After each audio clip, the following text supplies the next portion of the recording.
Today in Europe. This is the time when the Columbia Broadcasting System calls in CBS representatives abroad for the latest news of the day in Europe, where there's been a good deal of naval activity, very little military activity, and more diplomatic activity. Tonight, our first report will come from William L. Shirer, who is to speak to us from Geneva. We take you now to Geneva.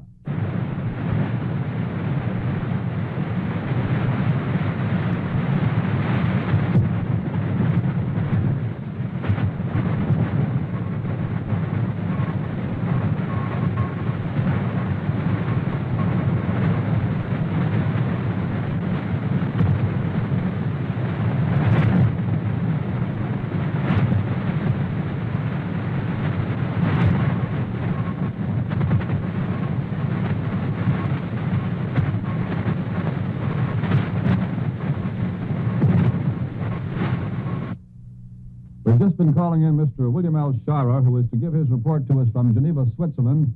We are notified that there will be a short delay while some of the technical difficulties are being ironed out. There is a magnetic storm over the Atlantic. We shall call in Mr. Shirer in Geneva in just a moment or two. Meanwhile, here's news from Paris that Finland's Scandinavian neighbors are reported to have advised the Finns that it will be up to them alone, up to Finland alone, if Soviet Russia should attack the tiny Baltic nation.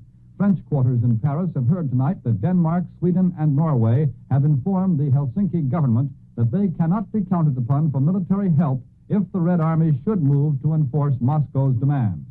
The three Scandinavian states were said to have stressed that the so-called Oslo Group is purely an economic bloc without any military or political ties.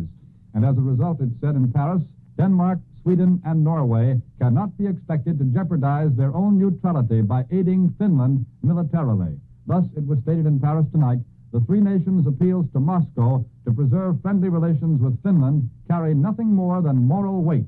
French quarters regard Finland's plight as a test case that may prove the extent of Russia's expansionist ambitions and her tie-up with Germany. That's the latest word from Paris this evening.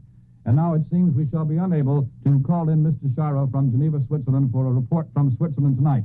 Mr. Shirer is, of course, Columbia's Central European representative. He's been having a few days' vacation from Germany in Switzerland, and he was to report to us from Geneva tonight, but unfortunately, magnetic conditions over the Atlantic make that impossible. We have been informed that the atmospheric conditions are somewhat better between London and New York, and so now we're going to call in Edward R. Murrow for a report from London. Go ahead, London.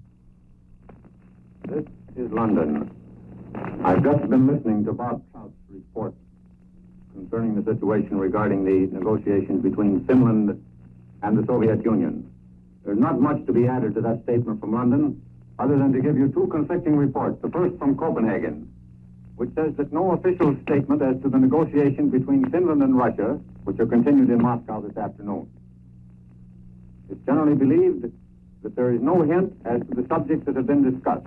On the other hand, the official German news agency, quoted by Reuters, says that after examining the basis of the Soviet proposals, the Finnish government announced tonight that it approved Moscow's suggestions and concluded that negotiations could continue. That report came from the official German news agency, as quoted by Reuters. The latest news bulletin in this country opened with a statement from the Admiralty. It was as follows. The Admiralty announces that today, Friday the 13th, has been unlucky for the U-boats, two having been destroyed. The hunting crafts were able to rescue some of the survivors. Since that announcement, there has been a subsequent statement by the Admiralty stating that still another U-boat has been sunk in the course of today. The Rome radio stated tonight that the Pope is expected to issue an encyclical on Sunday, October the 29th, which it is believed will contain a last appeal to the nations to avert the scourge of war. There was also broadcast here in Britain tonight the following statement. Well-informed Nazi quarters in Berlin say that there is a strong likelihood that Mr. Molotov or Mr. Potemkin, the Soviet Vice Commissar for Foreign Affairs, and Count Schiano will come to Berlin to confer with the German government. Berlin also says that the period of diplomatic discussions is past, and that any future consultation will be on active measures aimed at stopping the war as quickly as possible. Now here is Bill Henry's story for today from the Royal Air Force in France. He says, I can't help wondering what an old French chap whose beautiful estate I visited this morning must really think when he looks out of his rear windows into the beautiful wooded garden behind his house. I didn't have a chance to chat with him, so I don't know what he thinks, but I most certainly do know what he sees, and that makes me all the more anxious to know what he really thinks. He may, of course, only see what he has seen for many years as he looks out of those rear windows, for it takes sharp eyes to see any change. And the old chap's eyes, I rather imagine, aren't quite what they used to be. But if he could see what I could see, he's probably muttering in his beard. For the Royal Air Force has turned his lovely leafy garden into a tremendous auto park, in which the towering trucks with their loads of airplane wings, engines, spare parts, and other sinews of aerial warfare hide themselves from the sun and from prying eyes like sleepy elephants in Indian forests. They're camouflaged, and even when you're looking for them, they're hard to see. But they're there when you look carefully, ready to roll out to keep the scattered airfields nearer the front lines well supplied with everything they need to keep them running. Just across the way, in the spacious barns of another Frenchman, are hidden the stores, which are carried away nightly by trucks. Sides of beef, mountains of fresh bread, skins of jam and margarine and tea and cocoa, crates of lettuce, yes, and some of the munitions, which is the deadly part of war. They're all piled up there together with those letters from home, stacks of them, which arrive about every day from the post office and are ready for distribution. The truck drivers in the Chateau garden are a happy lot. They're making a mighty fine road through the place for the old chap, something he'll have as a keepsake when this war is over and the Tommies have gone home again. And they fixed up some spots in his garden that'll be a real surprise to the old chap when he gets out there to have a look. I visited a place over in one corner, which 3 of the drivers have fixed up for themselves as a place to sleep. A sign outside calls it, rather imposingly, the Grosvenor House Hotel. They banged together 3 beds, put up a stove in the corner, strung lines for their washing among the trees, and have even hooked themselves up a connection with the power truck so that they have electric light and a connection for their radio set.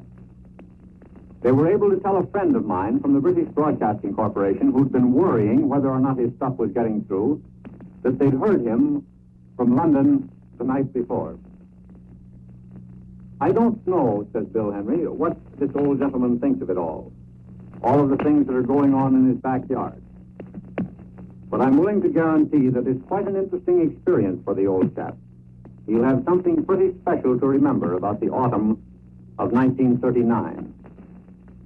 I return you now to Columbia in New York.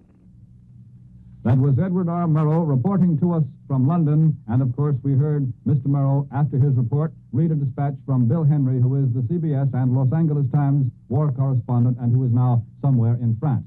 Now let us have a report from our own capital city, from Washington, D.C., and for that report from Mr. Albert Warner, we take you now to Washington.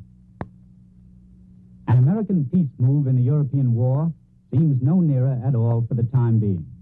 The suggestion from Dr. Dietrich, Germany's press chief, that the United States could still intervene to prevent terrible bloodshed found no response. Neither the White House nor the State Department showed interest. And now a German report says no appeal was made. The president himself made no comment on the first press report, except in a negative way. He said he knew of no official request from Germany for a mediator. Later, Secretary Hull added that Berlin had sent no word. The only difference in the Berlin story this morning from what it was several days ago is that this time the source of the talk about American mediation is given. This difference will hardly satisfy the White House. Unless there is an official message from Germany to this government, the situation will not have changed as far as the president is concerned. There will be no request on his desk. Without it, he has made quite clear he will consider no move at the present moment. Now, this evening, Berlin seems to indicate there will be no such request. Yet the president is not going to shut all doors to a peace move. Europe is in a fluid state, officials say. Complete upsets may be in the making. But this presidential move to moderate Russian demands on Finland is put in a different category. And in this effort to avert another war, or rather the spreading of the present war, Mr. Roosevelt is intensely interested. A good many other people in the United States are interested, too, if a demonstration I witnessed today is representative. I was at a luncheon in the National Press Club, at which my radio colleague, Mr. Borkage, was a speaker. Among the guests of honor presented to the audience was a youngish-looking man with a firm jaw and the build of an athlete. When he was introduced, that audience of 500 people, newspapermen from all parts of the United States, and a sizable group of congressmen, rose and cheered for almost 2 minutes. They were cheering for Minister Procope of Finland and for the small, democratic, debt-paying country which he represented. Mr. Procope, visibly moved, could not help replying, though he had no speech to make.